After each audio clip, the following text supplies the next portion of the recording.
Ok, entonces vamos a comenzar con el tema de pasivo corriente. ¿Qué se recuerdan? ¿Qué es el pasivo corriente? ¿Qué vimos o qué vieron en el curso de contabilidad básica? ¿Qué se recuerda? Estaba en el marco conceptual de la información financiera.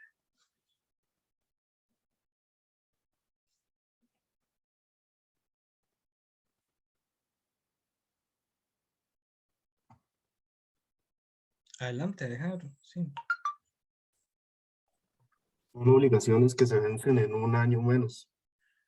Ah, correcto. Es una obligación presente y que tiene una duración máximo de 12 meses. Es correcto. Eh, Así tal cual, lo que nos dice el compañero, ese es el pasivo corriente y todo pasivo que supere ese periodo de 12 meses es pasivo no corriente. Aquí esta filmina está extraída precisamente del marco conceptual de la información financiera. El pasivo, como lo dijo el compañero, es una obligación que ya tiene la empresa, es una obligación presente. Tengamos esto muy en cuenta. Una obligación presente significa que yo hoy ya sé que tengo que pagarlo. ¿Por qué? Porque, por ejemplo, fui a adquirir una mercadería. Por esa mercadería la empresa me genera una factura. Puede ser a crédito, pero yo tengo que pagarlo. Es decir, hay un contexto de que yo ya, por haber hecho algo, es decir, que me prestaron un servicio o que me vendieron un producto o que sucedió alguna cosa, yo ya tengo que pagarlo. Es una obligación presente. La empresa tiene que pagarlo sí o sí. La transacción que la originó debe haber ocurrido. Entonces, volvamos al ejemplo. Si fue porque yo adquirí mercadería, ya yo recibí esa mercadería. Están combinadas, ¿verdad? Es una obligación sobre algo que sucedió, pero además ya yo tengo la obligación de cancelar. Y muy importante, el último, implica la salida futura de recursos que incorporan beneficios económicos, es decir, yo tengo que pagar. No sucede de que yo pueda compensarlo con otra cosa. Teniendo claro el contexto de lo que es el pasivo, siguiendo con el marco conceptual y un poco con la ANEC 1, nos habla precisamente del periodo que corresponde a un pasivo corriente. Se espera cancelar el pasivo en el ciclo normal de operación. El ciclo normal de operación de la empresa pues sería el ciclo que dura desde la venta de un producto hasta la recuperación o cobro de este. Este como máximo se considera que debería ser de 12 meses. Debe liquidarse entre los 12 meses siguientes. Si hablamos de que es un pasivo para, no sé, 2 años, y es un pasivo de largo plazo, la norma también nos dice que se mantiene pasivo principalmente para fines de negociación y la entidad no tiene derecho incondicional para aplazar la cancelación del pasivo.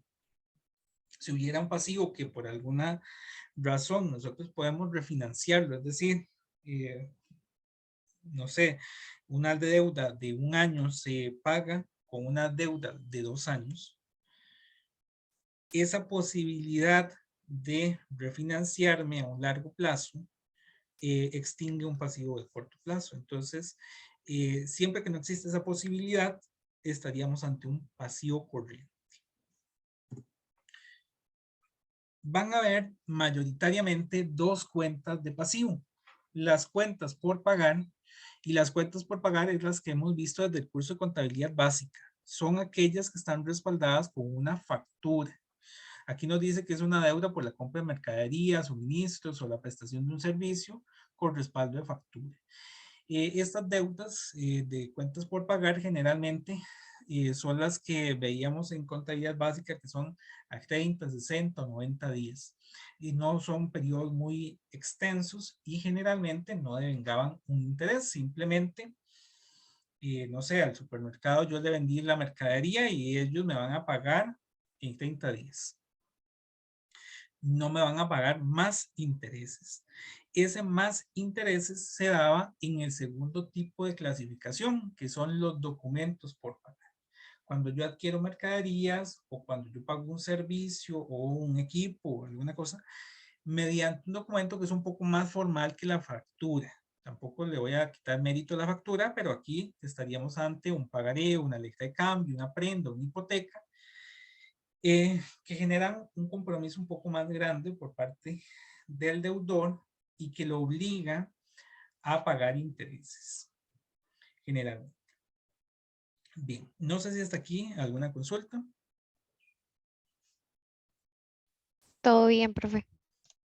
Ok. Bueno, aquí tenemos el ejemplo de cómo se hace el asiento. Este asiento ya ustedes lo conocen, ¿verdad? ¿Dónde van a surgir las cuentas por pagar? Bueno, van a surgir producto de una adquisición o un pago que es a crédito. Por ejemplo, aquí nos dice que un activo o un gasto. Imaginémonos que compramos un inventario, que es un activo. Yo hago inventario contra cuenta por pagar. O un gasto. Gasto por servicios públicos contra cuenta por pagar. Es algo que yo estoy recibiendo hoy, el documento de respaldo, pero no lo estoy cancelando, ¿verdad? El servicio público puede ser que hoy me llegó la factura, pero la voy a pagar hasta los primeros días del mes siguiente. Cuando se paga, se da de baja la cuenta por pagar y se reconoce el efectivo. Vean que puede ser una cuenta o un documento por pagar, ¿verdad? Lo que va a determinar si es una cuenta o un documento es el documento de respaldo. Factura es una cuenta por pagar. Y documento por pagar es cualquiera de los otros, ¿verdad? Prenda, letra, hipoteca o pagaré. Aquí tenemos un ejemplo. Nos dice que el 1 de mayo la empresa inmobiliaria S.A. compró mercadería a crédito por $2,000 en condiciones 210N30. ¿Qué se recuerdan de esa condición? Eso lo vimos en básica. ¿Qué significaba 210N30?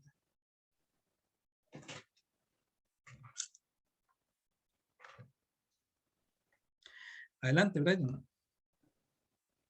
Profe, si no me equivoco, era que antes de los 10 días le hacían un descuento de un 2%, y si no, tenía que pagar después de los 10 días, tenía tiempo a pagar en 30 días el total sin el descuento.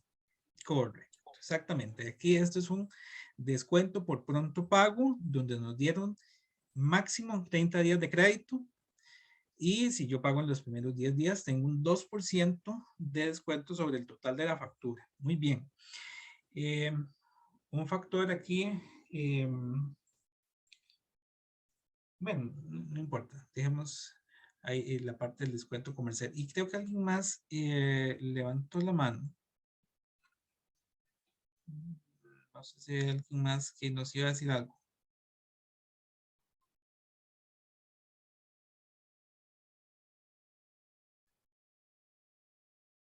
Bueno, dice que se recibió una factura. Entonces, como lo que recibí fue una factura, vamos con una cuenta por pagar. El asiento, en este caso, va a ser inventario contra cuentas. Bueno, aquí hubo un error. Contra cuentas por pagar. Cuentas por pagar exclusivamente. Aquí no. Esto se tuvo que haber quedado en la plantilla. Cuentas por pagar por los $2,000. Y posteriormente nos dice que el 10 de mayo se cancela la cuenta cuando el periodo de descuento se encuentra vigente. Recordemos que existe la posibilidad de que yo pague en los 10 primeros días o posterior a esos 10 días. Si yo pago en los primeros 10 días, tengo el descuento comercial. ¿Cómo serían? Cuentas por pagar, que la cancelo, y teníamos, de acuerdo a los métodos de registro de inventario, que es con lo que iba el descuento comercial, o vamos a tener un descuento sobre compras o un inventario, ¿verdad? ¿Cómo salieron estos 40 dólares, perdón? No lo puse. Bueno, esos $40 son 2,000 por el 2%. De manera tal que yo pago menos. Es un descuento por pagar anticipadamente. Bueno, aquí estamos pagando al filo en el día 10. Importante que si yo pago después de los 30 días, que eso sí hay que tenerlo ahí en cuenta, digamos que yo pague en el día 40, uno hoy podría cobrar un interés de mora, ¿verdad? Eso, para que lo tengan ahí en cuenta, que eso lo ven en el curso de legislación comercial, bancaria y financiera. Esto es si yo pago en el periodo de descuento, pero puede ser que no pago en el periodo de descuento. Si yo no pago en el periodo de descuento, no tengo derecho a ese 2%, ¿verdad? Esta parte de aquí la estaríamos eliminando y la cuenta por pagar, que son $2,000, voy a tener que pagar $2,000. Vamos a ver el segundo ejemplo. El 1 de mayo, ¿verdad? Hice la compra de la mercadería por los $2,000 y el 31 de mayo cancela la cuenta cuando el periodo de descuento ya no está vigente. Son nada más cuentas por pagar contra efectivo por los 2,000. Aquí no hay descuento, porque pagué al fin, ¿verdad? Ya posterior a que el descuento estaba vigente. No sé si hay alguna consulta hasta acá. Vean que esto es como una especie de repaso, ¿verdad? Esta primera parte. Y nada más les tengo que corregir que es únicamente cuenta por pagar, ¿verdad? Ignoremos esa parte que dice documento. Entonces, ¿alguna consulta?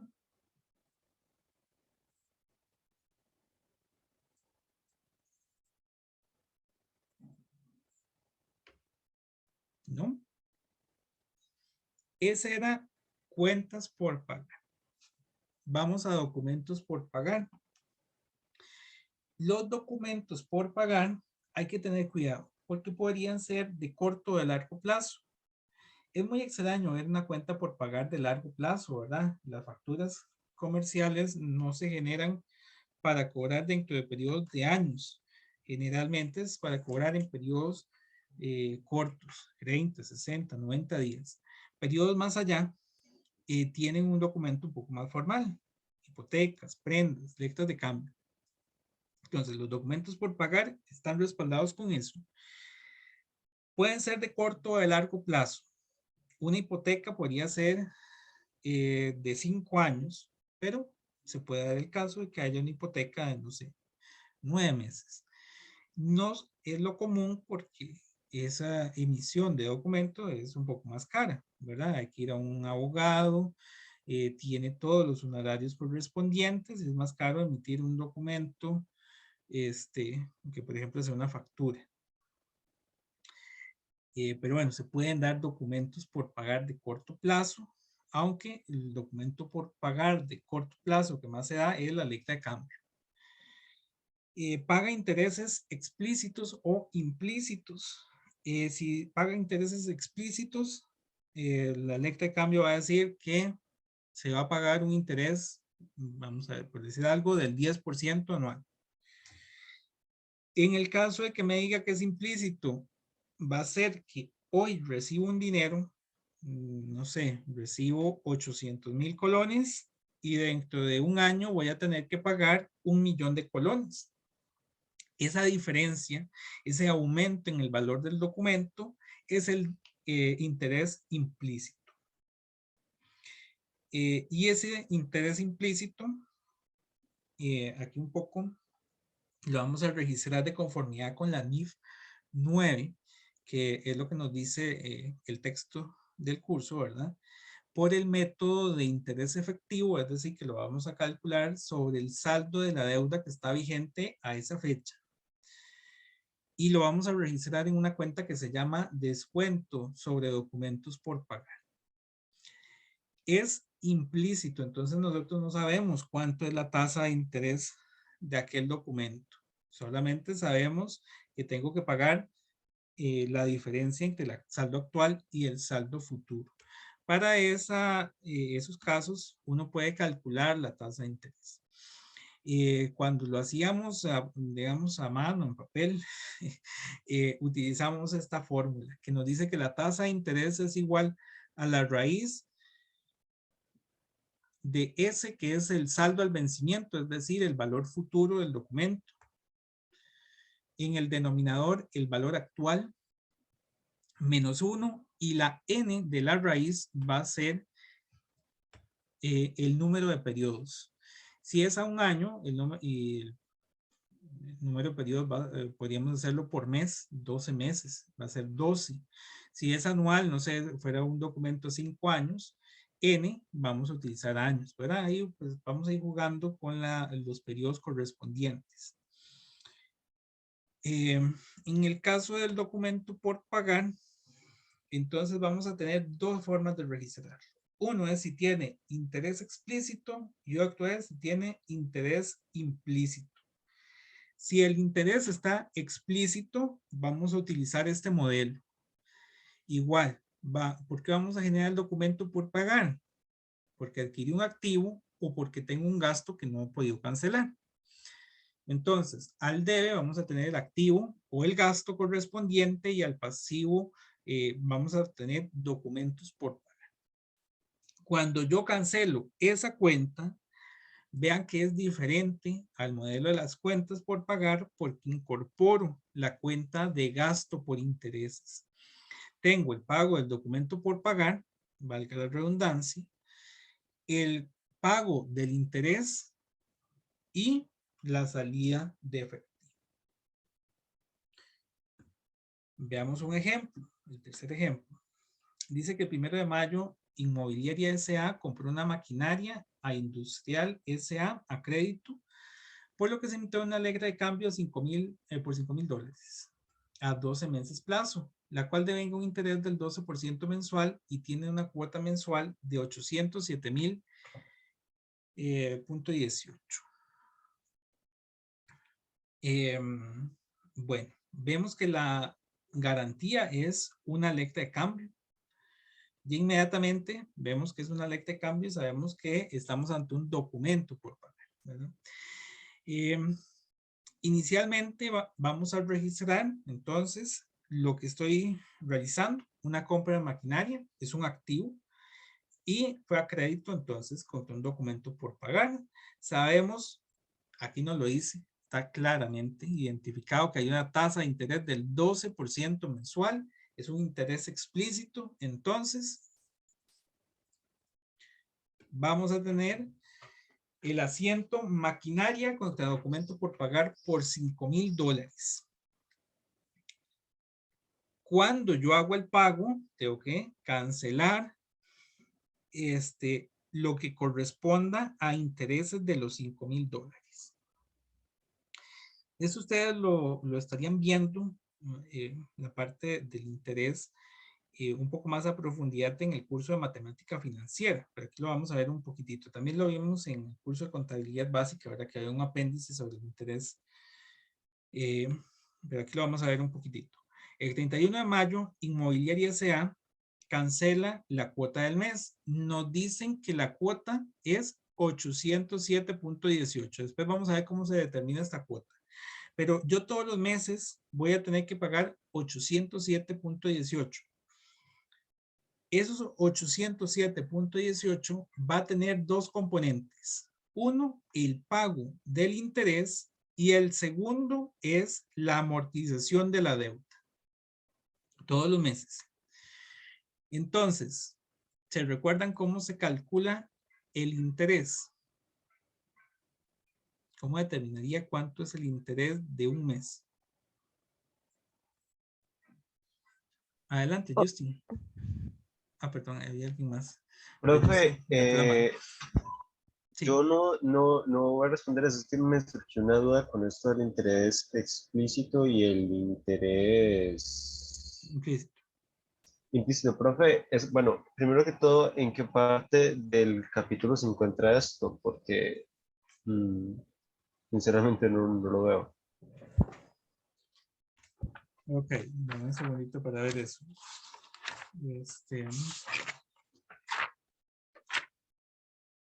Estamos en la página 6 y 7. De hecho, ahí estaría la formulita para el cálculo de los intereses cuando son implícitos. Ok, profe, entonces el interés efectivo es interés implícito. Sí, correcto. Es exactamente la misma fórmula, es correcto. Está bien, Justin. Entonces, ¿hay algo más? Interés implícito sería la fórmula de interés efectivo. implícito. Exactamente. Ok, gracias. Ok. Está ahí, ¿no? Con gusto. Y hay alguien más que levantó la mano. Vamos a ver, Ariana Chacón. Bueno, yo era para decir lo del gasto por interés, Ujú. que sería entonces el 12% de 5,000, que es como lo que adquirimos de la maquinaria. Ah, correcto. El interés de un mes va a ser 5,000, que es el saldo con el que yo comienzo, por el 12%. Entonces, en el mes 1 vamos a pagar $600 de intereses, pero yo estoy pagando una cuota de 807.18. ¿Qué es lo que pasa con la diferencia? Es el Amortización. gasto de amortización, ajá. La amortización, muy bien. Ese reduce el documento por pagar. Entonces, veámoslo. Ya no pude. Ahí está. Entonces, los intereses van al gasto y en el documento por pagar va la diferencia con la cuota. Eso significa que el documento que originalmente estaba por 5,000, para el siguiente mes está en 4,793. Y yo voy a calcular ahora en el siguiente mes los intereses sobre ese nuevo saldo. Y ahí va a ir disminuyendo, ¿verdad? Conforme yo voy pagando el documento, voy a ir asumiendo menos gasto por interés. ¿Estamos claros con eso? Profe, Sí. es que si me enredo entre el interés explícito y el interés implícito. ¿Cuál sería la diferencia entre esos dos? Ok, el explícito es que ahí nos lo dan. Viene en el documento. Vea que ahí dice que esa ley de cambio devenga un interés del 12%. ¿Verdad? Ahí con eso ya usted está claro que está explícito. Ahí está. Explícito es que viene en el documento que usted firmó. Si es implícito, ahorita vamos a ver un ejemplo, pero si es implícito te van a decir que usted firmó un documento por $5,000 y en el futuro va a tener que pagar, por decirte algo, 5,500. Es decir, en ninguna parte nos dice cuánto es la tasa de interés del documento. Nada más nos dice cuánto es el valor futuro del mismo. Entonces, básicamente es eso, que nos Listo, digan gracias, profe. o no la tasa de interés. Con gusto. No sé si hay alguna consulta.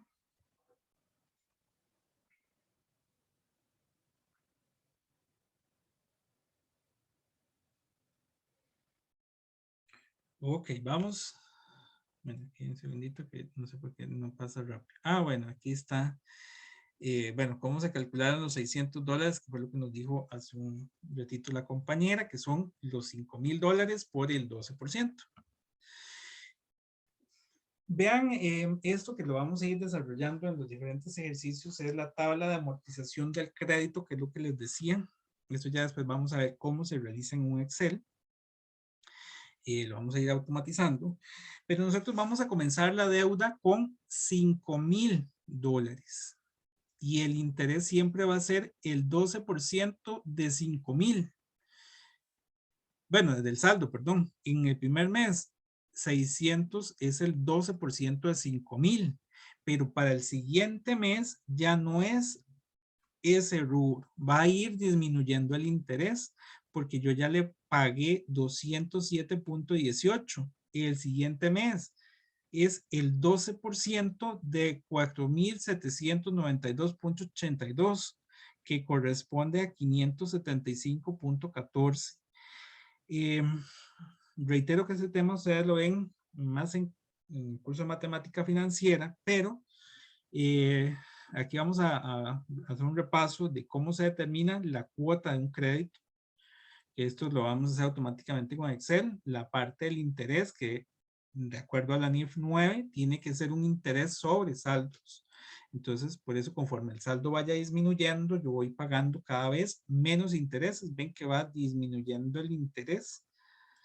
Y paralelamente, vamos a tener que si yo pago cada vez menos interés, voy a ir amortizando cada vez más a la deuda hasta que esta quede en cero. Este tipo de documentos que son deudas de la empresa, la idea es que lleguen a cero. Posteriormente vamos a ver otro tipo de deuda que la idea es que vayan incrementándose. No sé si estamos claros hasta acá. Para pasar al interés implícito.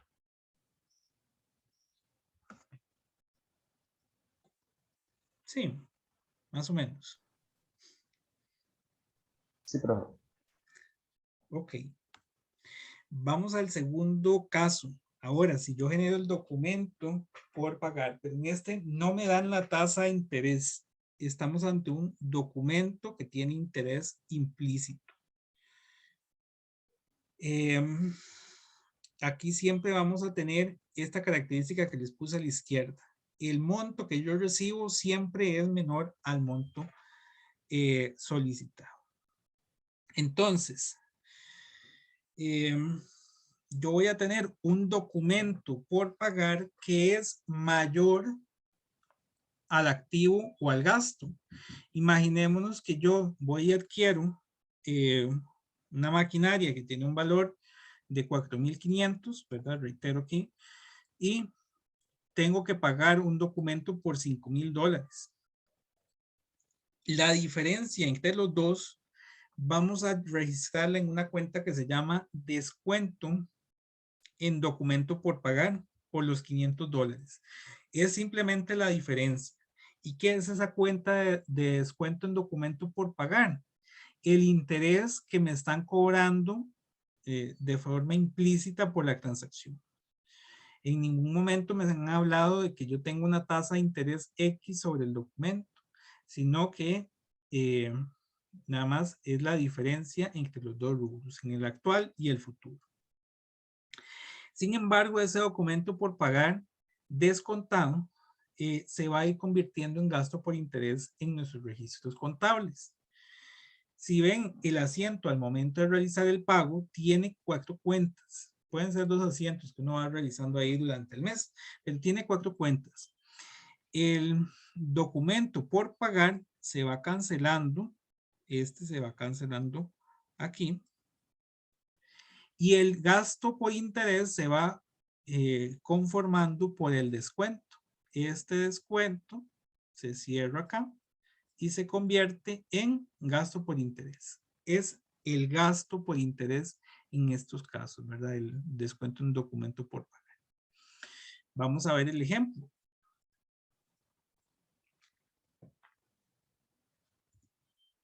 El 1 de mayo, Inmobiliaria S.A. compró una máquina de Industrial S.A. a crédito, por lo que emitió una letra de cambio por $5,000 y tendrá que calcular cancelar, perdón, en mayo del próximo año la suma de 9,000.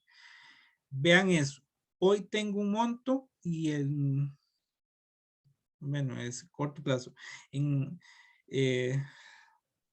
un año estaríamos pagando 9,000. Hay una diferencia de $4,000. Esa diferencia de $4,000 es el interés que se está ganando Industrial S.A.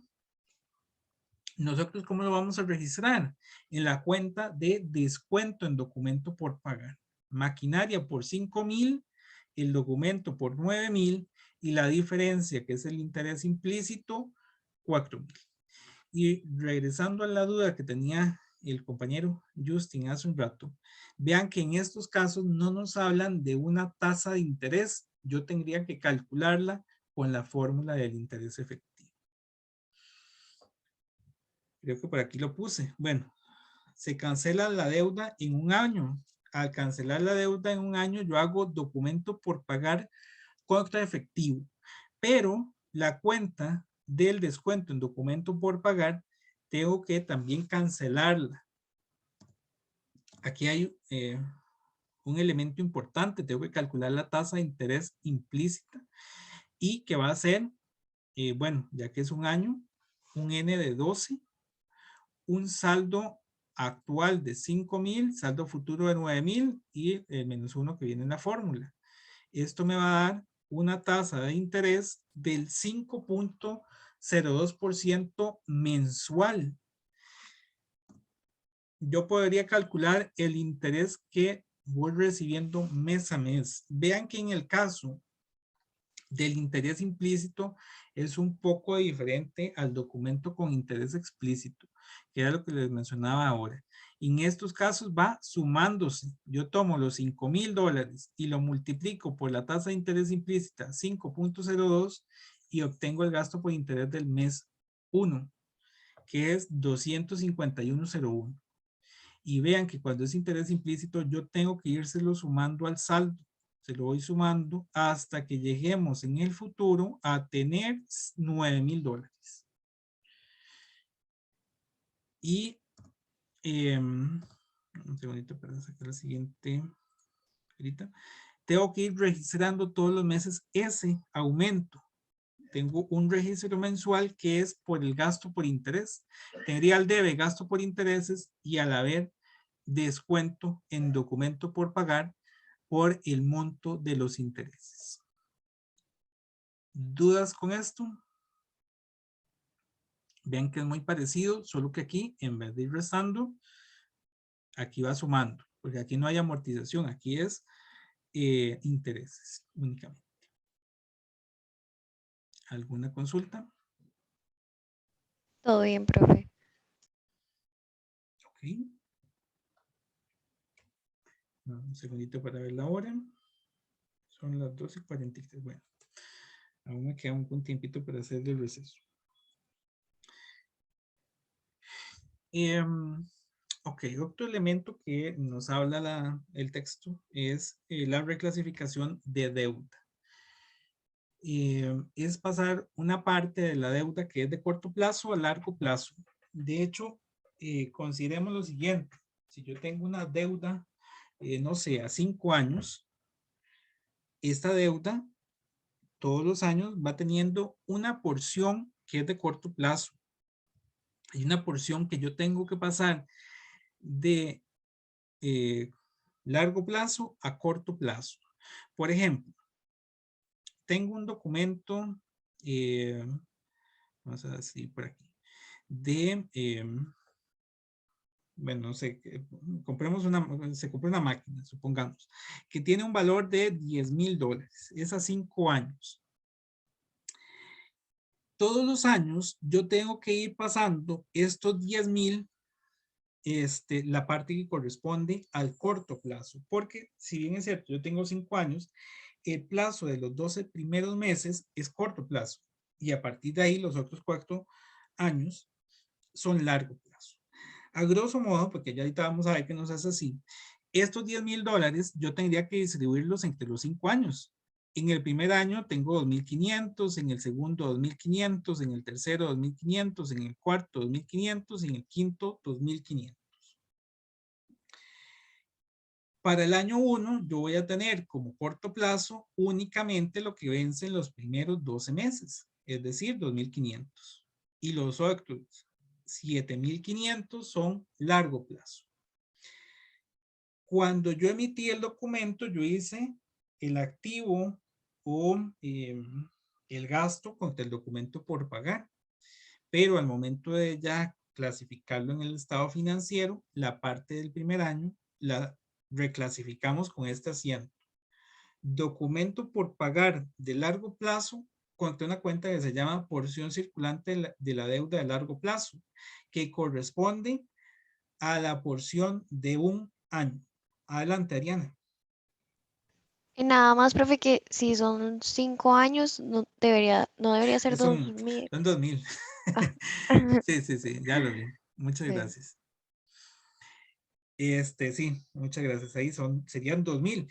Pero bueno, ya vamos a ver que no son 2,000 tampoco. Hay que calcularlo por interés efectivo. ¿Verdad? Tengo que ver cuánto es el interés y la amortización del primer año. Tengo que calcular cuánto es el interés y la amortización de los otros 4 años. Entonces, no es que todos los años va a ser una porción igual, sino que cada año tendríamos que determinar cuánto es lo que corresponde a ese año por el método de interés efectivo, que de hecho es lo que puse en el ejemplo. En el ejemplo 5 tenemos la empresa que recibe $5,000 en efectivo a cambio, genera un pagaré a 5 años con pagos anuales cada 31 de diciembre a una tasa de interés anual del 15%. Vean que tenemos la tasa de interés, tenemos el plazo, tenemos el monto. Podemos hacer la tabla del crédito. Bueno, esta tabla, voy a pasarme un Excel un momentito para explicarles cómo se hace, porque veo que aquí, por ejemplo, no viene el pago.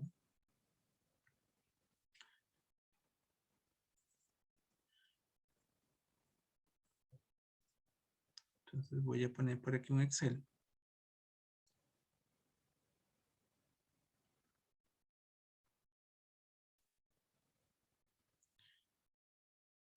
Bien, creo que ahí vemos el encabezado, ¿verdad? Del ejercicio y también el Excel. Cualquier cosa me avisa. Ahí estoy compartiéndoles toda la pantalla.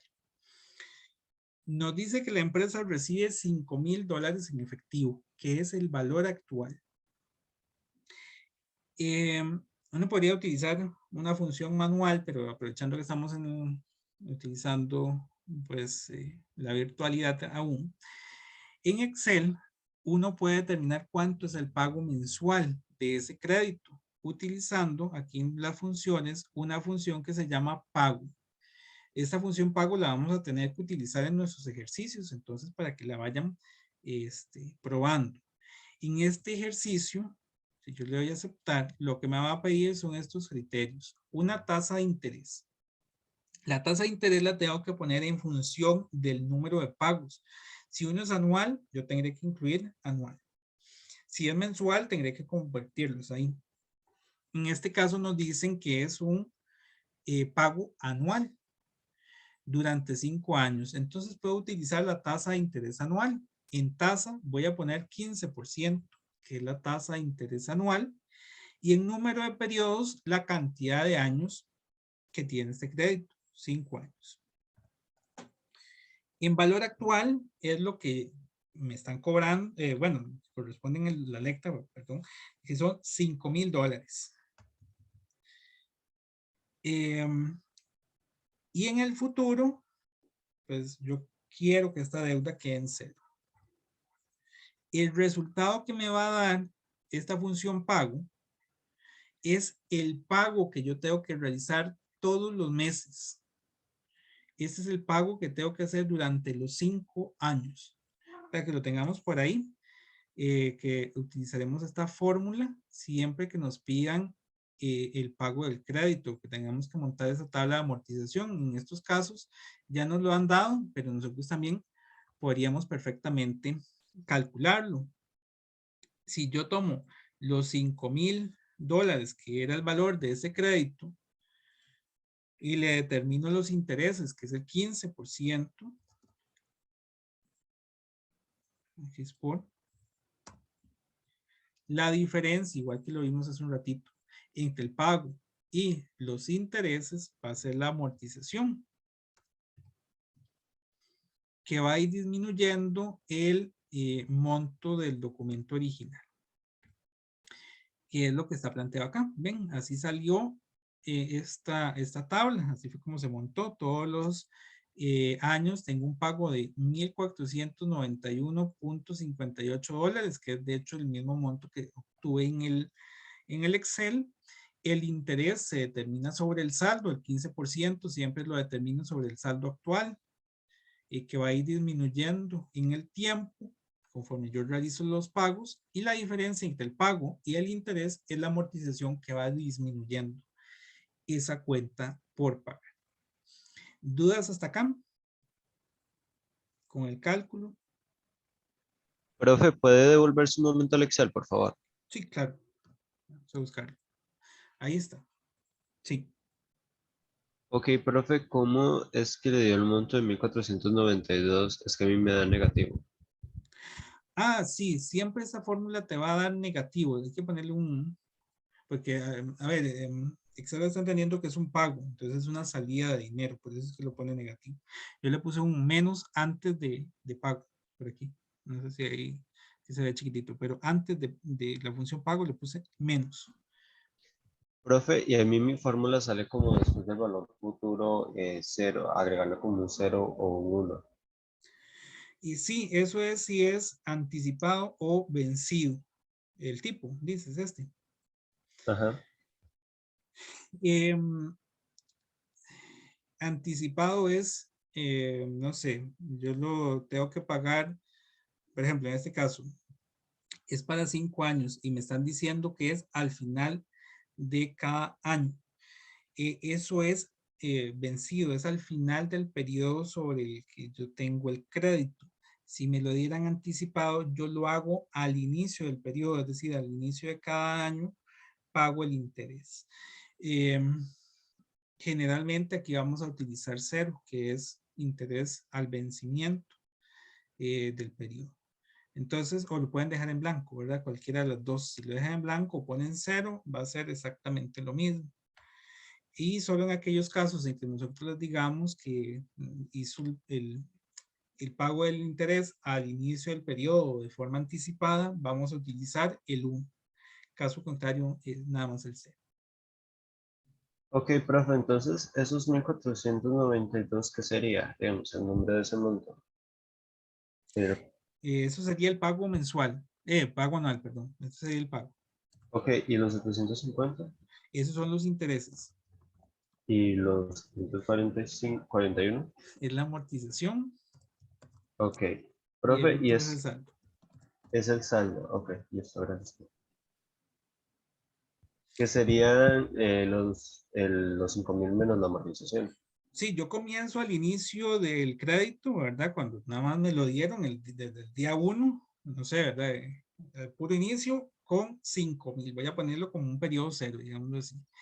Y al finalizar ese periodo cero, ya usted hizo el primer pago, ¿verdad? Digamos que el crédito te lo dieron el 1 de enero al 31 de diciembre, que es que finalizo un año, hice mi primer pago. Entonces ya no son $5,000, sino que disminuyó conforme a la amortización que se haya determinado. Y ahí va disminuyendo. Para el periodo 2, vuelvo a hacer el mismo pago, pero el interés va a ser sobre saldos. Ahora es sobre 4,258,42.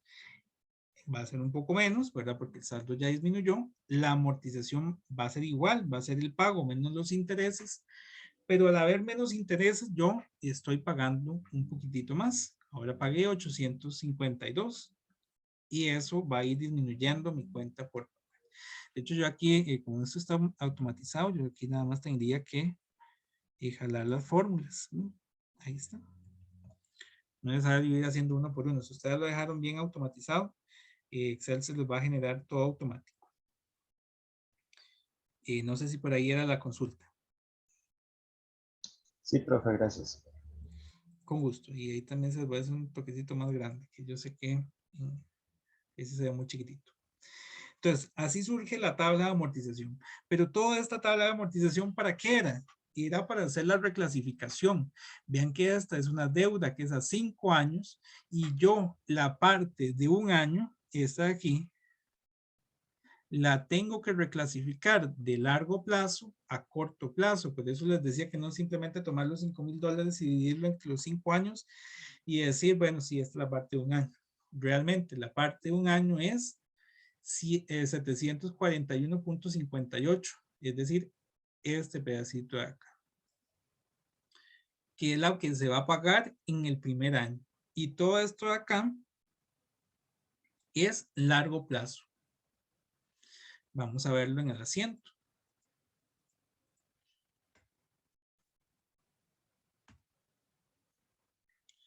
En el asiento, cuando se generó el documento, es bancos contra documentos por pagar por 5,000. Y cuando yo reclasifico la parte de largo plazo, corto plazo, es documento por pagar contra la porción corriente de la deuda de largo plazo por 741.58, que es la primera línea que voy a pagar exclusivamente. No sé si hay alguna consulta hasta acá. Vean que lo más complicado, pero tampoco es complicado, es montar la tabla de amortización del crédito para determinar cuánto es lo del primer año o lo del año actual, ¿verdad? Porque ya en el segundo año ya no voy a tener 5, voy a tener 4 años. En el segundo año yo lo que voy a colocar en el corto plazo es 852.81. En el tercero 980 y ahí vamos. Sí, adelante. Anthony, me parece que fue el que levantó la mano. Sí, iba a preguntar que si el monto que se reclasificaba era de la amortización, pero ya me fijé que sí.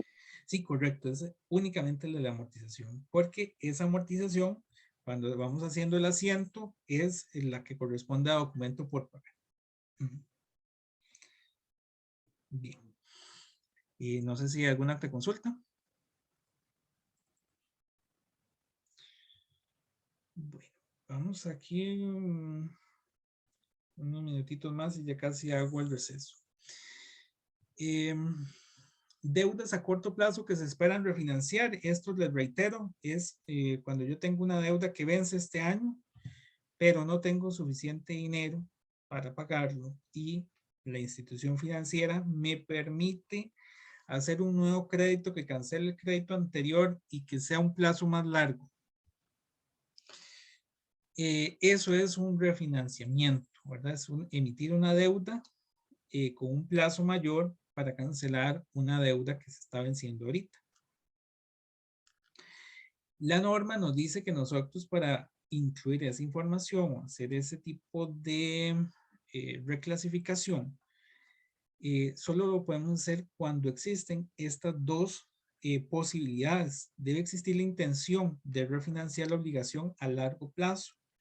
Tiene que haber una intención por parte de la junta directiva de esa empresa y debe demostrar la posibilidad de llevar a cabo el refinanciamiento, ¿verdad? No es simplemente que yo quiero refinanciarlo. Puede ser que la empresa, la financiera, el banco, la institución que nos está dando ese crédito, no permite realizar refinanciamientos. Si se cumplen los dos criterios, la norma nos dice que una deuda de corto plazo tendría una nota a los estados financieros para reclasificarla como deuda de largo plazo, porque existe la posibilidad de reclasificarla en un plazo mayor. Entonces, para que lo tengamos. Bueno, aquí hay un ejemplo. Mira, este no tiene, pero bueno, no importa.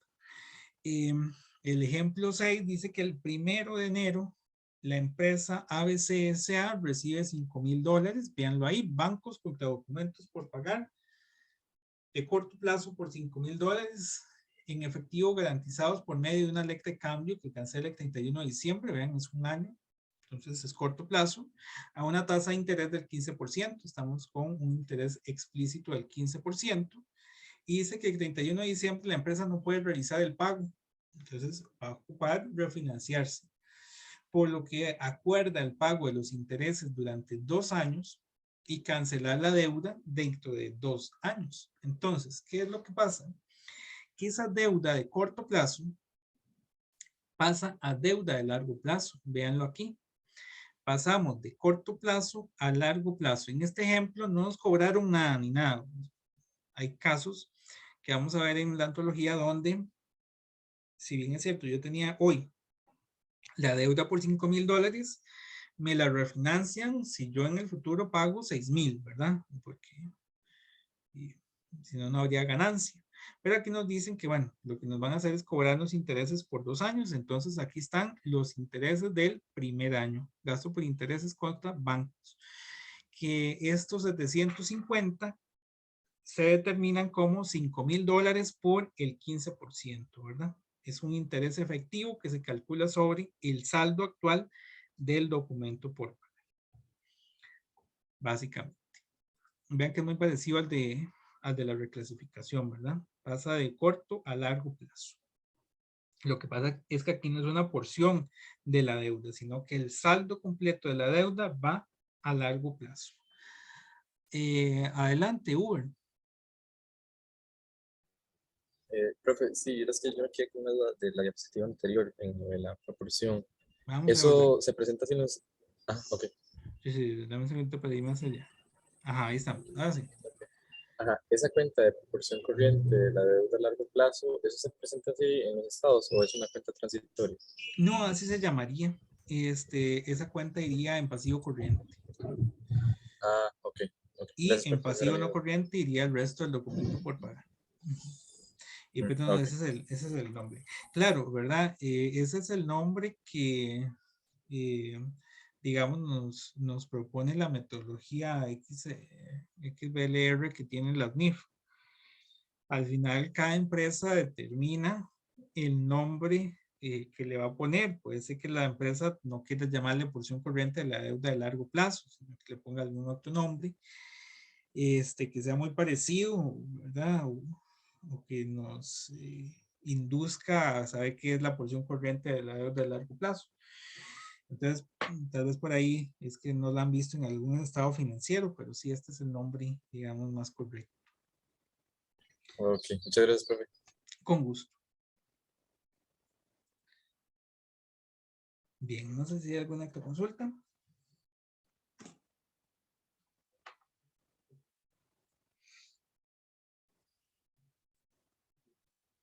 Bueno, vamos a acto pasivo que tenemos por ahí. Es el dividendo por pagar. Los dividendos por pagar son cuentas también de corto plazo. Ya las vimos en el curso de contabilidad básica.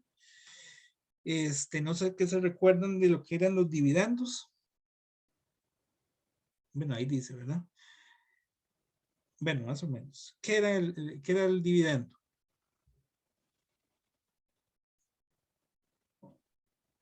¿Alguno se recuerda? Lo que se le paga a los socios. Lo que se le paga a los socios, es correcto. Entonces tenía una serie de elementos, ¿verdad? Si recordamos el curso de contabilidad básica, bueno, ahí ustedes lo habrán visto también en algunos de los cursos de finanzas, ¿verdad? El dividendo, y también lo vamos a profundizar más en los últimos temas de este curso. El dividendo, así como lo dijo la compañera, es un pago que reciben los socios, proviene de la cuenta de utilidades retenidas, es decir, que en la medida en que la empresa tenga utilidad, va a poder distribuirla a los accionistas. Si la empresa no tiene utilidades, lo que tiene son pérdidas, es un poco más difícil, ¿verdad? Aún así, pues bueno, hay algunos casos en los que siempre se reparte utilidades, dividendos, perdón, pero proviene de las utilidades. Eso significa que van a haber varios momentos del dividendo. De los cursos anteriores de ustedes conocen algunos de esos momentos. Por aquí nos dice que, bueno, el dividendo por pagar es el pago del dividendo, ya sea en efectivo o con activos no corrientes.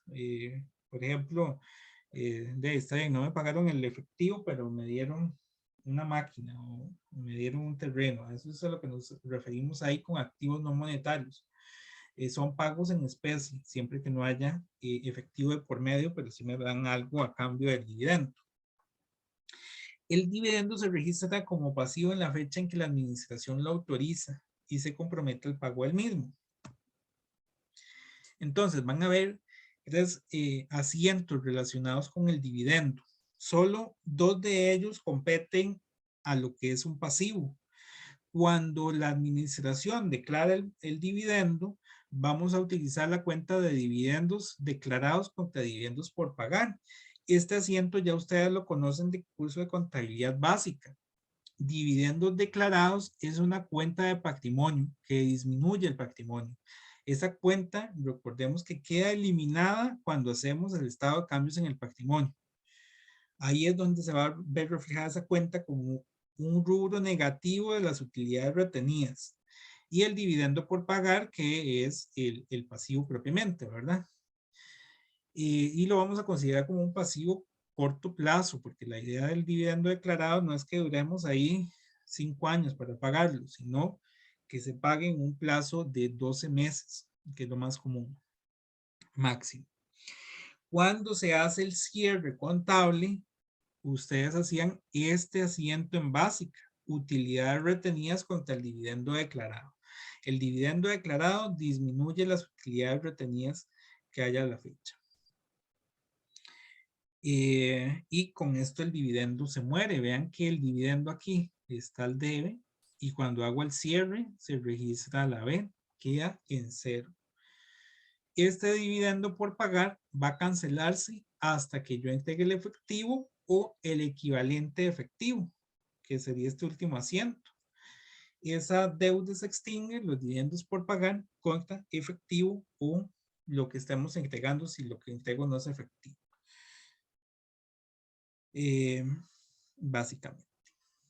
No sé si hay alguna consulta con la parte de los dividendos. Vean que Es como el único ejemplo que tenemos por aquí. Este no tiene ejemplo. No, este no tiene ejemplo. Ya no sé si hay alguna consulta. Todo bien, profe. Todo bien. Ok. Vamos a otro pasivo más. Depósitos reintegrables.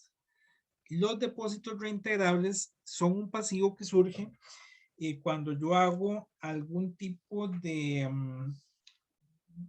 pues no es apartado, pero consideremos que ustedes compraron el boleto de un avión o de un paseo o el boleto del cine o algo similar, ¿verdad? Ustedes ingresaron a su computadora, hicieron el apartado y les cobraron por ese boleto.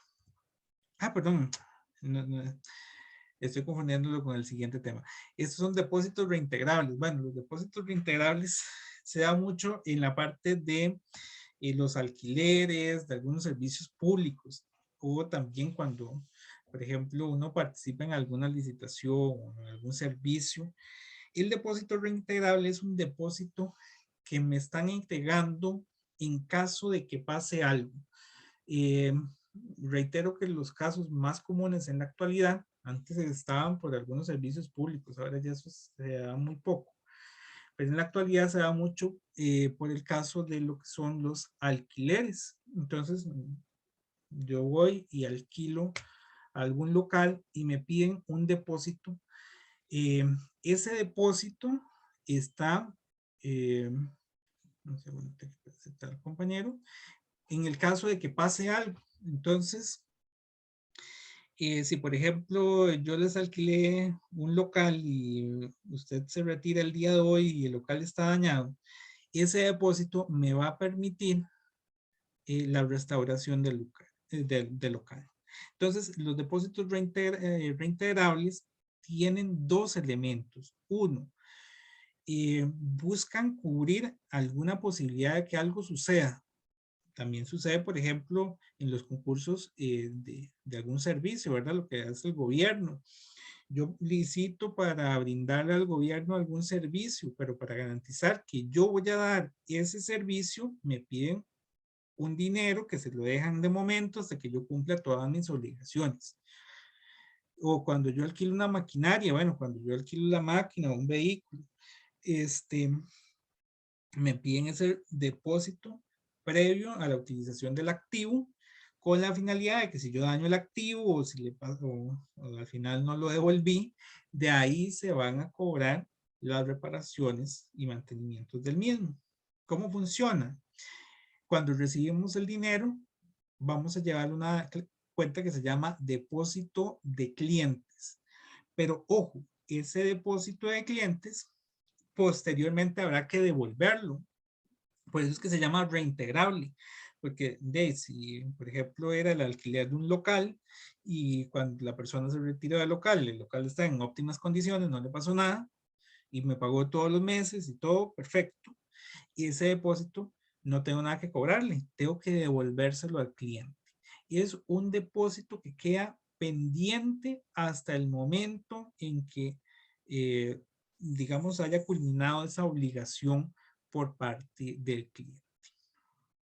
Esta es una cuenta interesante porque estamos suponiendo que son de corto plazo, pero hay algunos en que llegan a ser de largo plazo, ¿verdad? Imaginemos un alquiler, puede ser que yo esté en ese local solo por unos meses, pero puede ser que esté en el local por años. En esos casos, el depósito de clientes no es de corto plazo, sino que es de largo plazo, ¿verdad? Para que lo tomemos en cuenta.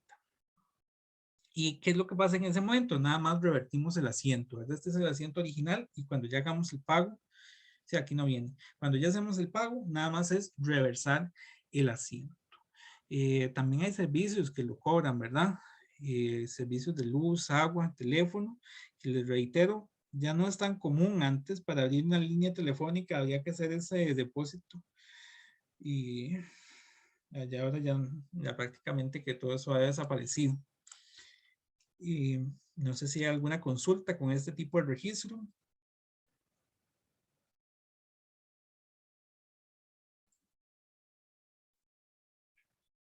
Vamos bien de momento. Bueno. El siguiente es el que me estaba anticipando, que es cuando yo ingreso a comprar, reitero, un tiquete para avión, para un viaje o para el cine. Y estoy como apartando mi servicio, ¿verdad? Porque aún no estoy usándolo. Tengo que hacer la adquisición de ese boleto, de ese cupón o de ese certificado previo a llegar al lugar, pero aún no he recibido el servicio. Así que la persona a la que yo le pagué, lo que registra es un pasivo. Bueno, pero ahí dice que se recibe efectivo a cambio de una promesa de prestación de servicios o entrega de mercadería en el futuro. Imaginémonos el viaje. Yo llego y pago el boleto para el viaje. Aún no he recibido ese viaje, será en el futuro, pero yo ya tengo ese campo apartado. Entonces, por tener ese campo apartado, la empresa va a tener un pasivo, ya tiene una deuda, porque yo ya entregué el dinero en forma anticipada. Entonces, la empresa va a registrar una deuda por ese pago anticipado. Bancos contra ingreso diferido por vales. Ese ingreso diferido por vales se genera por muchos casos, ¿verdad? Que yo tenga ese pago por adelantado y se convierte en ingreso en el momento en que yo ya recibo el servicio. Vean que al inicio, cuando yo hice el apartado, registro ingreso diferido por vales, que reitero es una cuenta de pasivo, este es un pasivo, y se elimina cuando yo realizo ya me prestan el servicio como tal, y se convierte en un ingreso por ventas o servicios ya normal, ¿verdad? Tal cual. Hay condiciones en estos tipos de servicios generalmente, ¿verdad? Porque puede ser que yo hice el apartado, todo va a depender de las condiciones que existan. Puede ser que yo haga el apartado, pero al final no pude asistir y digamos, puede ser que con algún tiempo de anticipación yo lo pude comunicar y entonces podría devolverse, en cuyo caso uno reversa este asiento. O puede ser que no sea o no exista esa posibilidad de reintegrar. Es decir, si yo no asisto, no puedo asistir ese día y ya lo pagué, lo perdí. En cuyo caso, aunque no se haya brindado el servicio, la empresa registra el ingreso correspondiente. ¿Dudas con este? Entonces, sí. No, profe, no tengo dudas. Ok. Está bien.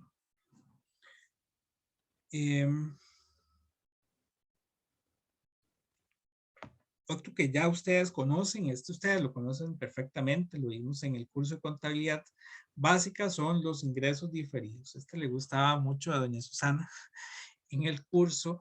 El ingreso diferido es cuando yo cobro parte del ingreso por adelantado.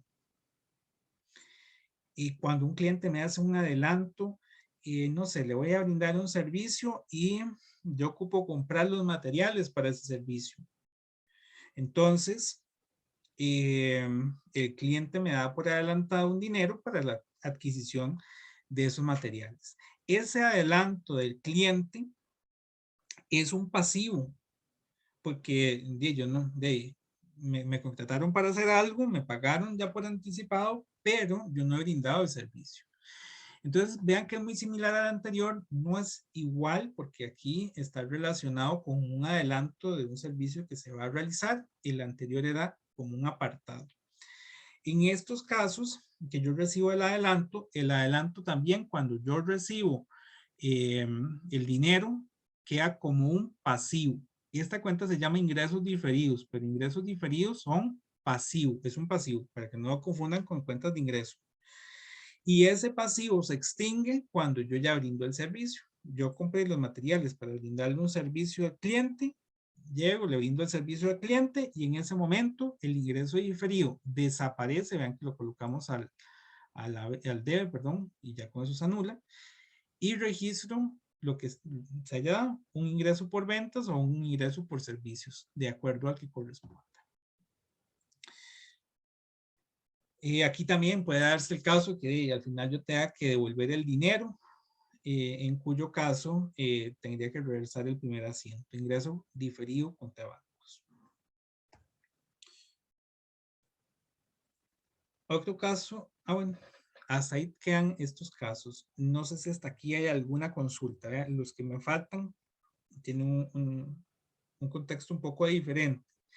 Y tiene un contexto un poco diferente porque vean que hasta el momento todos estos son pasivos que en la teoría nos llaman determinables.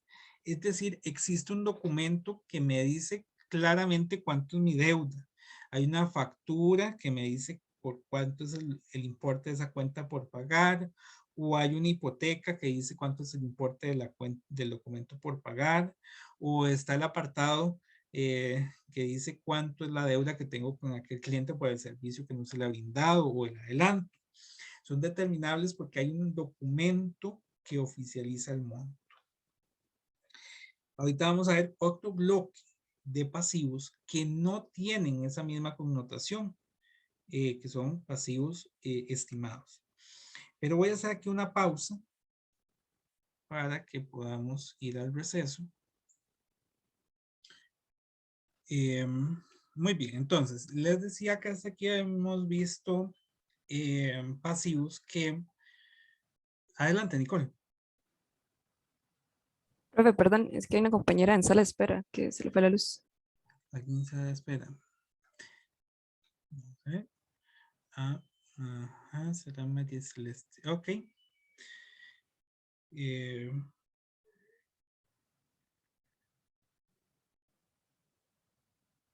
Ok, creo que ahí ya estaríamos. Bien, entonces retomemos. Lo último que hemos visto es este pasivo por ingresos diferidos y les decía que hasta aquí eran pasivos que eran determinables porque algún documento nos decía cuánto es el importe como tal de la deuda. A partir de aquí, no es que los que sigan no son determinables, pero sí tienen algún componente de que no son tal cual, sino que habrá que hacer algún cálculo adicional. El primero es el impuesto al valor agregado. Igual, ya lo vimos en el curso de contabilidad básica. Recordemos que el impuesto al valor agregado, pues es una deuda que voy adquiriendo cada vez que yo hago una venta. Yo hago una venta y cobro adicional a mi servicio el IVA. El cliente es el que lo termina pagando. Yo soy un recaudador prácticamente de él y lo paso al Estado. Pero aquí es donde viene el asunto y por eso es que en el caso del impuesto al valor agregado no es tan fácil como en los anteriores. Él conlleva un cálculo porque cuando yo compro algo, también registro el IVA. Yo soy ahora el que lo paga. Entonces, lo que le va a llegar al Estado, que es la deuda neta, es una combinación entre lo que yo cobré menos lo que yo pagué. Es únicamente el saldo neto. Lo que puede hacer que yo tenga un saldo a favor o un saldo en contra. Si tengo un saldo a favor, lo puedo utilizar en periodos posteriores. Por el otro caso, que es un saldo en contra, voy a tener que pagarle al gobierno, a la administración tributaria. Lo pago en los 15 días siguientes al mes sobre el que reporto. Me explico con eso. Si el periodo que yo estoy reportando, el IVA, es marzo, yo voy a hacer el pago en los 15 primeros días del mes siguiente. Es decir, en abril, durante los primeros 15 días, tengo que declarar y pagar el impuesto. Y no es un cálculo tan sencillo. Ustedes lo van a ver en el curso de legislación tributaria, de que ahí van a haber combinaciones. Ustedes verán que hay IVAs del 1%, del 4%, del 13%, y no es que nada más yo hago una resta, sino que hay una serie de elementos que hay que tomar en cuenta. Este es otro pasivo y por aquí tenemos el asiento relacionado con este. para el momento en que yo realice una compra, vean que el impuesto del valor agregado va al DEBI, el activo o el gasto más el impuesto al valor agregado. Y en el caso de la venta, el impuesto va a la B. Entonces, cuando yo hago el pago, yo lo que tengo que hacer es dejarlo en cero. Esto está bajo el supuesto de que nosotros vamos a vender más de lo que compramos. Es decir, yo compro los insumos, por decirlo así, para ofrecer mi servicio, pero mi servicio tiene esos insumos más una ganancia. Entonces, la ley lo genera o lo plantea de que el impuesto de la venta es mayor que el impuesto de la compra y yo tendría que pagar la diferencia para que esto quede en cero todos los meses. No se da así todos los meses, ¿verdad? Esa no es una realidad. Hay meses en que tenemos un saldo a favor, hay otros en los que sí hay que pagar. Pero bueno, aquí tendríamos otro pasivo. Vamos a tenerlo hasta el final del mes. No es que tenemos una facturita que dice cuánto es lo que tenemos que pagar de IVA, sino que hay que hacer el cálculo y presentar la declaración. Una vez que ya presentamos la declaración, ya se convierte en la deuda. Otro que tenemos por ahí también no proviene de una factura en específico. Esto lo vieron también en contabilidad básica, son los pasivos acumulados. Y estos pasivos acumulados es cuando nosotros tenemos un ajuste en cada periodo. No sé si recuerdan, por ejemplo, bueno, aquí vienen los ejemplos: alquileres, intereses y sueldos. Los intereses, si yo adquiero un crédito el 15 de un mes y todos los 15 voy a pagar, los cierres contables son al 30 de cada mes, 30 o 31, ¿verdad? Dependiendo del mes. A esa fecha tengo que hacer un corte de los intereses, de los 15 primeros días de intereses que ya yo tengo como obligación por pagar. Entonces, estos pasivos acumulados es lo que hay al cierre. Aún no lo he pagado, pero ya yo tengo que pagarlo en un futuro. Se da mucho en los alquileres, en los intereses y en los sueldos, donde la fecha de pago es diferente de la fecha de cierre.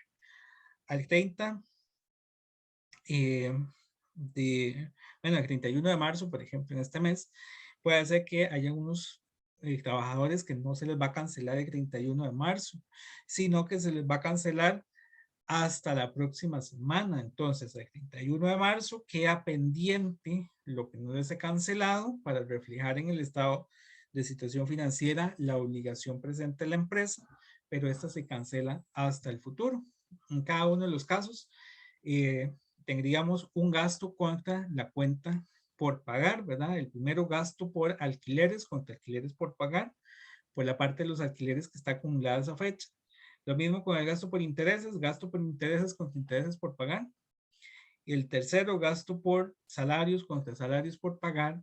Y otro que de ahí omití en la diapositiva anterior, que son los servicios públicos. Estos generalmente llegan al final del mes, pero se pagan hasta los primeros días del mes siguiente. Entonces, servicios públicos contra servicios públicos por pagar. ¿Dudas hasta acá?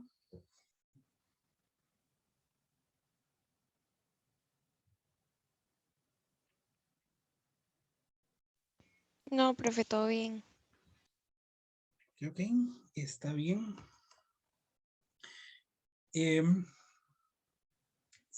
Esos que vimos anteriormente, alquileres, intereses, salarios y servicios públicos, de igual forma, al cierre no existe una factura que me diga, bueno, estos son los intereses hasta hoy. ¿Cómo los determino? Tengo que sentarme a calcular cuánto será. Eso sí, ya cuando finalice el mes, me va a llegar la factura del alquiler, pero el del ajuste que hice al cierre, eso tengo que determinarlo yo por los días que han pasado. Entonces, en estos hay que tener cuidado, que es al final un cálculo que hacemos. Otro que también va a ser un cálculo son las garantías y costo de las garantías. No sé si recuerdan en el curso anterior en Contabilidad Intermedia 1 que vimos la NIF 15, el reconocimiento de los ingresos. Y ahí hablamos un poco de cuando yo hago la venta, tengo que, bueno, en muchos casos se brinda la garantía al cliente. La garantía está por estos casos, 3 casos mayoritariamente.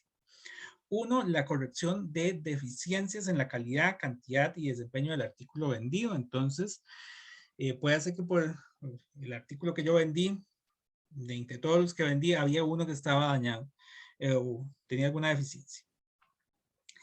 El cliente lo trae y podría ser que tenga un reemplazo del producto. O puede ser que se le haga la devolución en efectivo. En cualquiera de los 3 casos, la empresa va a asumir esa obligación y ¿qué es lo que nos plantea? Esa es una combinación con la NIF 15. Desde el momento en que yo venda, tengo que hacer una provisión para esas posibles garantías que voy a tener que cubrir en el futuro. Porque con base en mi experiencia en el pasado, yo sé que no sé, de cada 100 productos que venda, 2 están malos. Entonces me los van a tener que devolver y yo voy a tener que o repararlos o reemplazárselos por uno nuevo o devolverles el dinero. Ahí es donde aplican las garantías como un pasivo. Y ese pasivo por garantía se convierte en un ingreso de ya una vez que venció el plazo de la garantía. Siempre hay que tener muy en cuenta para este caso de pasivo que todo depende del periodo de garantía que yo brindé. Hay empresas que no brindan garantía.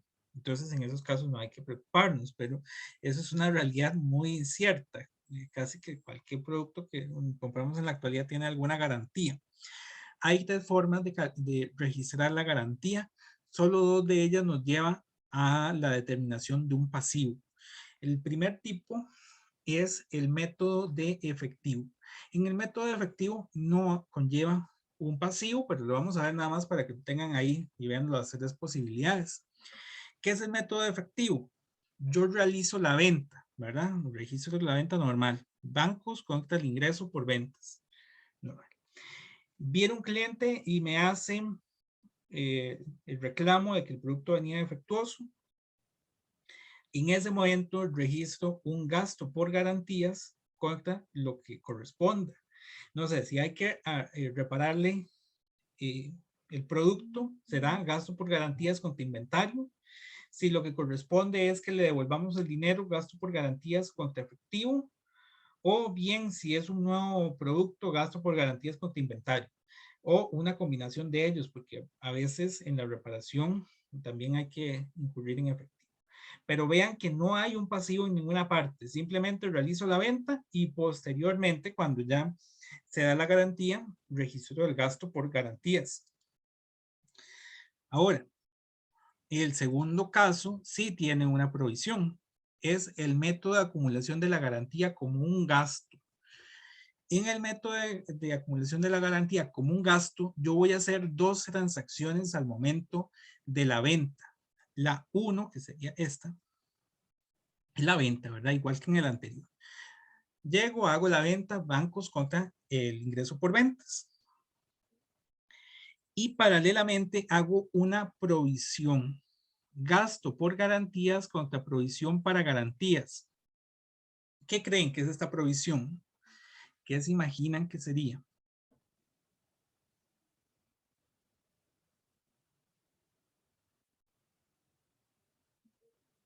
¿A qué les suena una provisión para garantías? Tener en cuenta que va a tener ese gasto y tenerlo previsto, hacer una previsión. Exacto, es una estimación de la cantidad de casos que podrían darse con base en el pasado. Y si yo ya tengo un histórico, no sé, durante los últimos 3 años, yo sé que de mis ventas, un 5% me las han devuelto porque tienen algún defecto. Yo hago la provisión, voy a adelantarme a esos reclamos de los clientes con base en el pasado, ¿verdad? Hago o determino digamos, algún porcentaje en que se generan las garantías con base en las ventas. Entonces, por eso es que son 2 asientos que van en paralelo. Genero la venta y con base en la venta voy a generar la provisión. el caso que les decía hace un rato, de cada 100, 2 salen malas. Entonces ya yo sé que el 2% de las ventas tiene que ir como una provisión para garantías, básicamente. Cuando ya la persona viene a reclamarme, ya no es un gasto, sino que lo que hago es dar de baja la cuenta de provisión. Vean que en el otro caso hacíamos un asiento muy parecido a este, pero no había provisión, sino que aquí era directamente gasto por garantías. Ese es el segundo caso. Adelante, Uber. Profe, ¿cómo es Sí. que quedaba el asiento cuando se excedía, digamos, cuando yo hice la provisión, pero no fue suficiente, me volvieron más artículos? ¿Cómo era que quedaba el asiento? En ese caso, aquí iría una cuenta más. A ver si puedo escribir acá. Que sería el gasto por garantías. Entonces, no sé, voy a inventarme. El gasto por garantías es por 50,000 colones. Pero me devolvieron, no sé, 90,000 colones. Entonces, doy de baja la provisión por lo que está la provisión, por 50,000. Y el exceso va al gasto. Aquí irían los otros 40,000. Básicamente, que es lo mismo que hacemos en otras provisiones, ¿verdad? Como la estimación para incobrables. Bueno, en este momento se me viene a la mente esa. Pero sí, es eso. La parte que se excede, vamos al gasto. Al gasto. Ah, ok, gracias, profe. Sí, con gusto. ¿Alguien más? ¿No? Hay un tercer caso. El tercer caso es cuando me venden la garantía por aparte. Esto se da mucho, por ejemplo, en las computadoras que te dan un periodo de garantía básico, pero si usted quiere extenderlo o quiere que cubra otras cosas, hay una garantía adicional que hay que pagar. La garantía es un servicio, no está implícita al artículo como tal. Entonces, este va a suceder parecido al ingreso no devengado y que eran los adelantos, ¿verdad? O a los boletos. Es decir, el cliente está apartando un servicio y puede ser que no lo use, puede ser que lo use, no sabemos, pero el cliente ya pagó por eso. Entonces, cuando se realiza la venta, vean que viene el ingreso por ventas y un ingreso por garantías no devengado. La garantía se vendió como un servicio por aparte complementario del producto. Tengo la venta y también tengo la garantía. Ahora, esa garantía es un servicio adicional que brinda mi empresa, pero vean que ahí la palabra clave es que dice no devengado. No devengado, es como si fuera un pago adelantado en caso de que se llegue a dar. Puede ser que al final el cliente nunca se le dañó el producto, pero ahí tenía su garantía. Es como cuando uno paga una póliza, ¿verdad? Si yo pago la póliza, puede ser que nunca me pase nada. Es exactamente lo mismo acá. Es un ingreso que está devengado, no devengado, perdón, y se va a convertir en ingreso bajo dos condiciones. Uno, el cliente viene para que nosotros le reparemos o le cambiemos el producto, le hagamos lo que tengamos que hacer. O dos, la garantía pues tampoco es ilimitada, ¿verdad? El cliente pagó 1 o 2 años de garantía, no sé, ¿verdad? Lo que corresponde. Si en ese periodo no pasó nada, supongamos que hubiese sido 2 años de garantía, durante los 2 años no se dio nada, ese ingreso por garantías no devengados se convierte en un ingreso por garantías. Cualquiera de los dos casos es posible. O que el cliente no lo use o que el cliente lo use. Si el cliente lo usa, vamos a tener este asiento. Gasto por garantías, el inventario y el efectivo. Vean, muy parecido a los dos casos anteriores, ¿verdad? En ese momento, cuando el cliente viene, hago el gasto.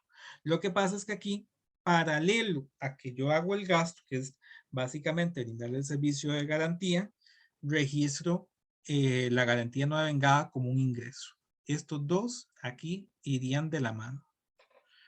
Una vez que yo incurro en el gasto para brindar la garantía, ya me gané el ingreso por la garantía.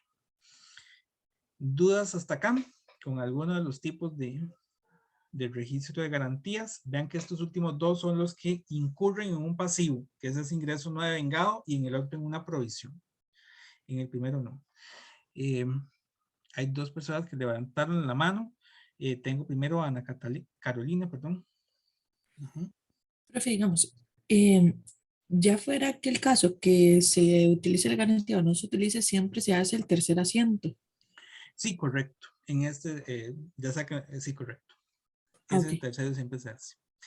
El que tal vez no se haga es el segundo. El segundo solo se hace si se ejecuta la garantía. Si no se ejecuta, el segundo no se hace. Y la otra persona que teníamos por aquí era, que ya le bajó la mano, era Hubert, ¿verdad? No, no sé si... Sí, pero es que la había dejado levantada. Este hace un rato. Sí, sí. Está bien. Ok. Aquí, muy bien. Entonces vamos al siguiente. Bueno, otro caso que se da son los premios y cupones. Otro pasivo que también se registra. Premios y cupones, en este caso relacionados con ventas. Nuevamente, estamos aquí relacionándonos un poco con la NIF 15. En algunos casos, para promocionar la venta, por ejemplo, lo que se da mucho en las ventas por catálogo, es que si yo tengo cierto nivel de compras, me van a regalar algún artículo, o si yo consigo cierta cantidad de estampitas de algún tipo, o si en mis productos viene una etiqueta premiada o cosas de este tipo, se generan algún incentivo por la venta, ¿verdad? Y esos incentivos, que por aquí en la teoría nos decía que son premios como juguetes, productos de cocina, artículos pequeños a cambio de cupones, que vienen en los productos que distribuyen, son un pasivo. Pero son un pasivo que al final es, digamos, incierto, ¿verdad? Es igual que la garantía. ¿Cuántas personas van a lograr obtener el artículo, el premio?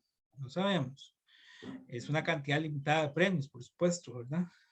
Y por tanto, hay unas posibilidades limitadas de obtener el artículo, hay algunas condiciones,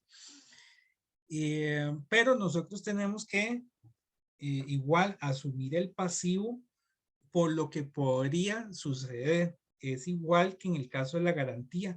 Tenemos que hacer una estimación con base en la experiencia que tiene la empresa, en su expectativa de futuro.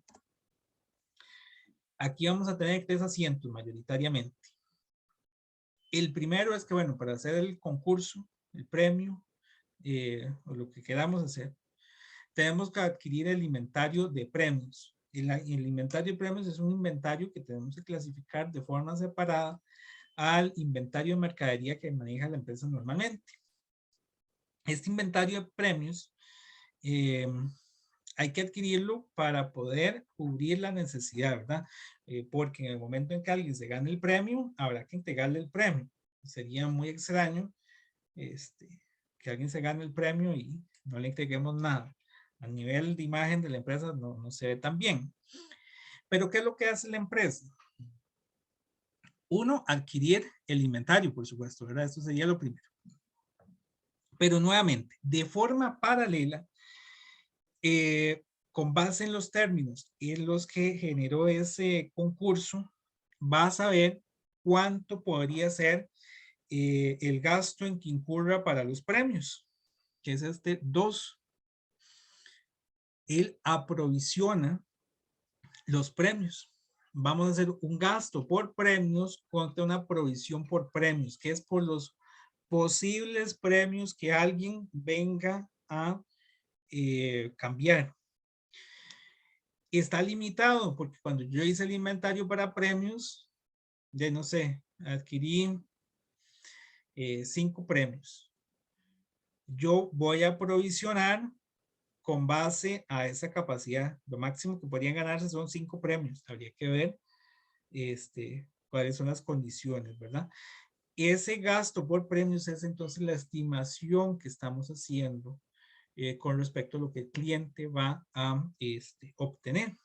Y finalmente, cuando ya el cliente llega, nosotros daríamos de baja la provisión y le entregamos el premio. No hay gasto cuando el cliente venga. El gasto y el inventario para premios se adquieren y se registran o reconocen al inicio, cuando yo comienzo el proceso del premio. Hay algunos premios en que nosotros tenemos que presentar algo y entregar efectivo. Eso también es un caso, ¿verdad? En cuyo caso, en este último asiento interviene el efectivo que tiene que entregar el cliente. ¿Verdad? Por decirlo así, entrega una cantidad de etiquetes más un dinero en efectivo y con eso tiene derecho al premio. Entonces, eso también ahí para que lo consideremos. No sé si hay alguna consulta con ese. Premios y cupones.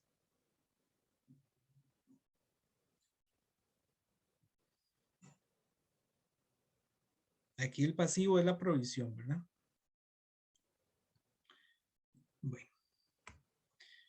Vamos ya casi terminando. El último es el impuesto, me falta como el impuesto de renta por pagar. El impuesto de renta también. No hay algo que me diga, bueno, este es el monto del impuesto. No hay una facturita que me diga, mire, este es el monto. Uno tiene que determinarlo y hacer una declaración a la administración tributaria para que se determine cuánto es el impuesto.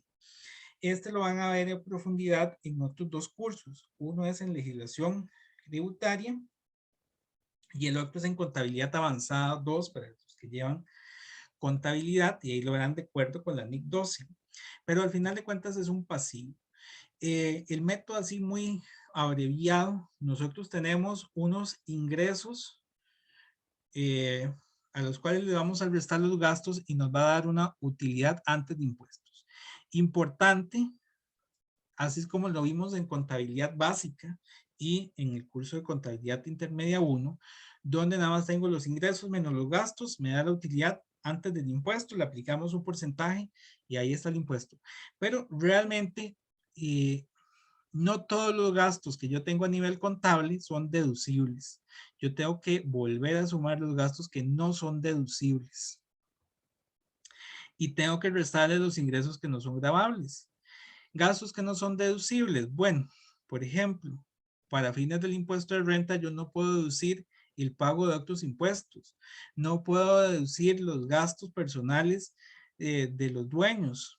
No puedo deducir el pago de dividendos. Son erogaciones que sí tiene la empresa, pero que no son deducibles para fines del impuesto de renta. En el caso de los ingresos, no todo lo que yo tengo como ingreso es gravable.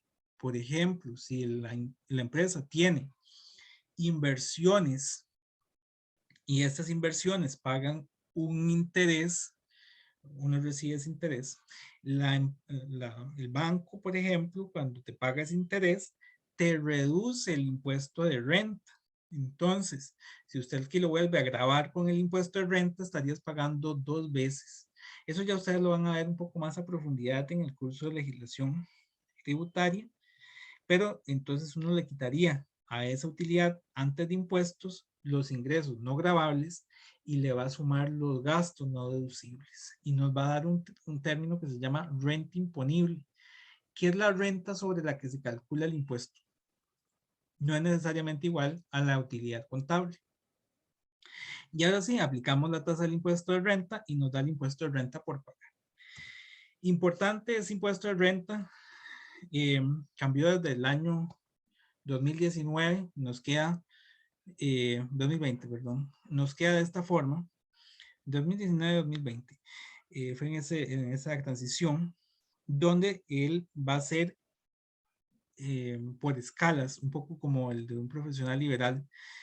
Si mi ingreso es inferior a 1.112.070, hay que pagarlo por extractos, hasta 5 millones un 5%, de 5 millones a 7 millones 930 mil, un 10%, de 7 millones 930 mil a 10 millones 573 mil, un 15%, y de 10 millones 573 mil a 112 millones, 20%. Este fue un beneficio que se incorporó con la Ley de las Finanzas Públicas, con la finalidad de que aquellas empresas que tenían ingresos muy pequeñitos, pues o tuvieran tasas un poco más preferenciales. Vean que va escalando por extractos, ¿verdad? Pero siempre está grabado. Aquí hay un errorcito que ahora les cambio, es ingresos netos. Entonces, esta es la utilidad. Si mi utilidad, bueno, renta imponible, si mi renta imponible es de 5.286.000, yo pago el 5%. Pero si mi renta imponible es de 7 millones, pago hasta 5.286.000, un 5%, y sobre el exceso de eso, un 10%, va por extractos. Si yo, en cambio, tengo una renta de 130 millones, supero el límite superior, ¿verdad? Este de acá, y tengo que pagar un 30% sobre la totalidad de la utilidad. Estos sí serían ingresos en ventas, estos 112 millones. Y el asiento va a ser gasto por impuesto de renta contra impuesto de renta por pagar. Ese impuesto de renta por pagar es la deuda, ¿verdad? Que correspondería a este acá. Adelante, Hubert. Profe, ¿esos Sí. ingresos serían qué periodos, perdón? ¿En qué sentido?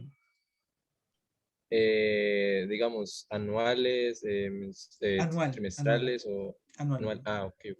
Anual. Sí, Gracias. sí, es anual, correcto. El impuesto de renta solo se calcula una vez al año, eso es muy importante, que lo, digamos, a partir del año 2000,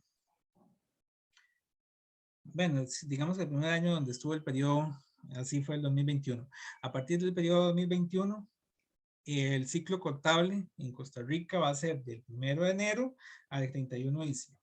Entonces, para fines del impuesto de renta, yo voy a tomar todos los ingresos del 1 de enero al 31 de diciembre.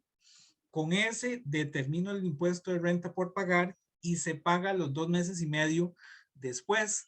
Es decir, el impuesto del 31, que calcula el 31 de diciembre del 2021 para ese año, lo pago en marzo del 2022. No sé si por ahí estaría. Sí, perfecto, profe. Muchas gracias. Con gusto. Y por aquí, bueno, por aquí me consultan si esto es igual al impuesto al salario. Es parecido, no es exactamente igual. La próxima semana, si Dios me lo permite, vamos a ver el impuesto al salario.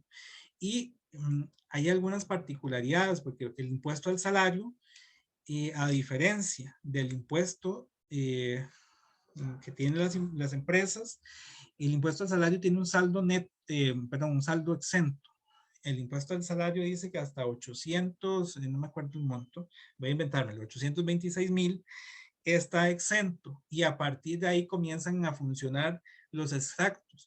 Aquí vean que no, a partir de que yo tenga un colón de utilidad, tengo que pagar impuesto. Aquí no hay ese saldo exento. Entonces es muy parecido, pero además está la particularidad de que si yo tengo más de 112 millones, voy a tener que pagar el 30% sobre la totalidad de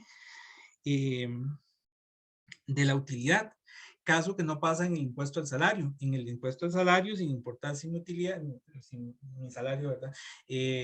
Supera X montos, siempre va a ser por extractos. Aquí no, aquí tenemos las dos posibilidades. O es por extractos o es un único monto. Entonces, ahí estará esa particularidad en este caso. No sé si hay alguna otra consulta y si atendí con esto a la del compañero. Sí, Ana Carolina, adelante. Sí.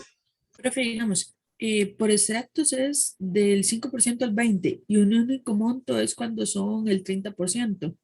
Correcto, exactamente. Sí, un segundo que quede alguien más. Adelante.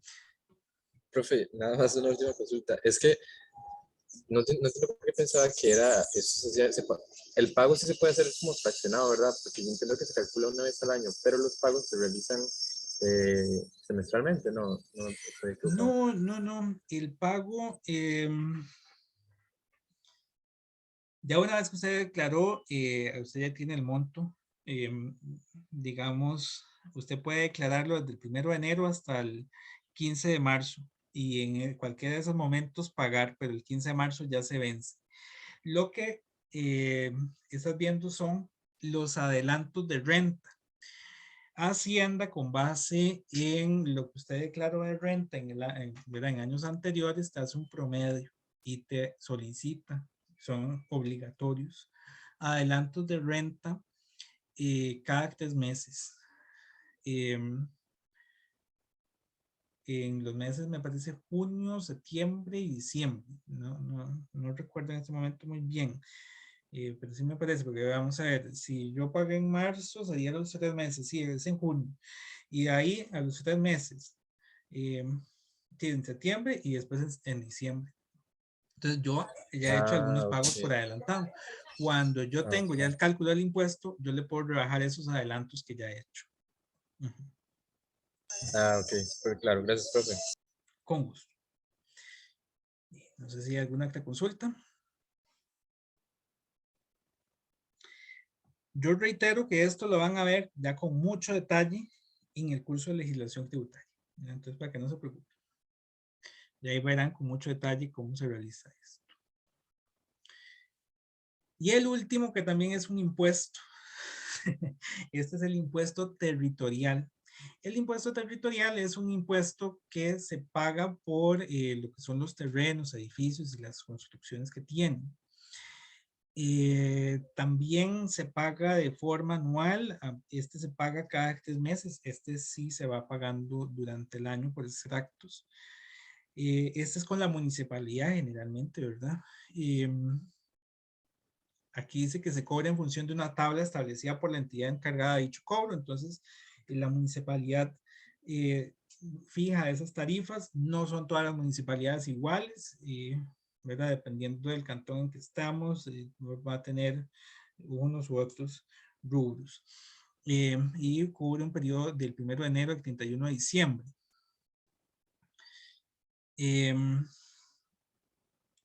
Nada más aquí tengo una consulta en el chat. Kendall, ¿estamos aún relacionados con el impuesto de renta? No, profe, con el territorial.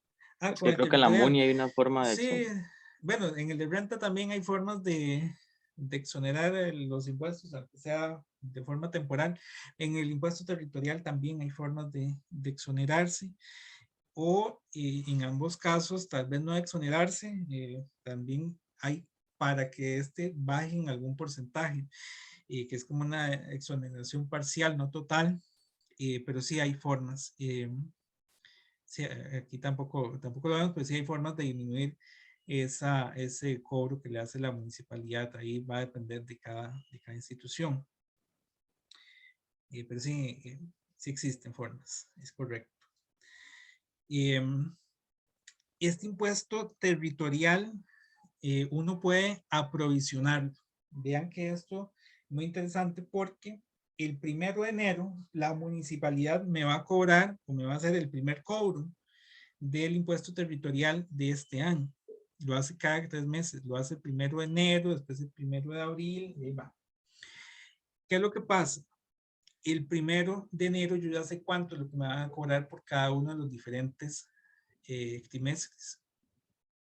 Entonces, desde el 1 de enero yo puedo reconocer un gasto por el 100%, no sé, digamos que fuera de 100,000 cada trimestre. Yo el 1 de enero puedo hacer el asiento por 400,000 colones, que es lo que voy a tener que pagar todos los voy a tener que pagar por todo el año, y en cada trimestre nada más doy de baja la parte que corresponde, doy de baja la provisión por 100,000 colones. Entonces, bueno, este es otro pasivo que podríamos tener. Ya es un pasivo que desde el inicio del año ya uno sabe que va a tener que incurrir en él. Y desde el inicio del año uno ya sabe cuánto es lo que le van a cobrar por cada uno de los diferentes trimestres. Entonces ahí está esa posibilidad. Importante que va a aplicar provisión siempre que yo no tengo aún la factura. Si ya me llega la factura, sería impuesto territorial por pagar. Ya casi no se da la factura, ¿verdad? Bueno, no sé la experiencia de cada uno de ustedes con la municipalidad, pero bueno, por lo menos a mí ya casi no me llega, casi que solo un cobro electrónico, entonces ese impuesto territorial por pagar casi que ya va desapareciendo porque ya no llega esa factura de forma trimestral. Pero en todo caso, si llega la factura es impuesto territorial por pagar porque ya hay un documento que me dice cuánto es lo que tengo que pagar, ya es un pasivo determinado. Si es solo, digamos, calculado por nosotros, sería una provisión por el impuesto territorial. Bien, y creo que con este finalizamos la presentación. Bien, no sé si hay alguna consulta.